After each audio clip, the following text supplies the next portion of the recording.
Well, 5 years ago this week, 15% ethanol blends debuted in the marketplace, offering consumers a new lower-cost option at the fuel pump. The growth of E15 availability has expanded over the years, with nearly 900 stations in 29 states currently offering the blend. Joining us now by phone in honor of this milestone is Robert White with the Renewable Fuels Association. Robert, thank you for joining us today. Let's start, first of all, with a recap of how E15 was first introduced into the marketplace. Well, it finally got its approval from EPA in June of 2012 and debuted quickly in July in the state of Kansas. Humble beginnings for sure. The station already had the equipment that could do it. It simply needed to change the labels and do a couple things with EPA to offer it. But we've come a long way in 5 years, and we know that the next coming years will be even stronger. Well, as we mentioned, it's expanded since it was first implemented. Would you talk just a bit about that expansion and what you foresee maybe in the next 5 years? Yeah, sure. There's two major programs that have really catapulted E15 the past 12 to 18 months. The first is USDA's Biofuels Infrastructure Partnership Program and the ethanol industry's Prime to Pump initiative. And we've convinced major chains to adopt E15 like Sheetz, Murphy, Come and Go, Minnoco, and others across the country, Casey's even.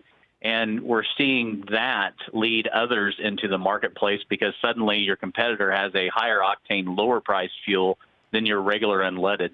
And we think that will repeat itself over and over as we spread across the country. But these programs, the lower price and the higher octane, are definitely making retailers look at E15 more so than they have in the past. Robert, there's still a lot of myths out there that oppose E15. Would you talk a bit to that or address that, and then also where it's being used today?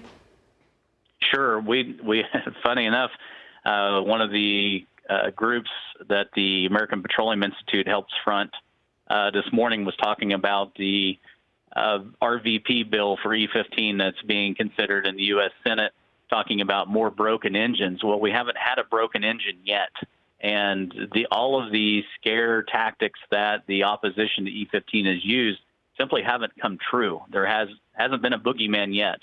And the E15 has proved itself over and over again with more than 1 billion miles logged by consumers.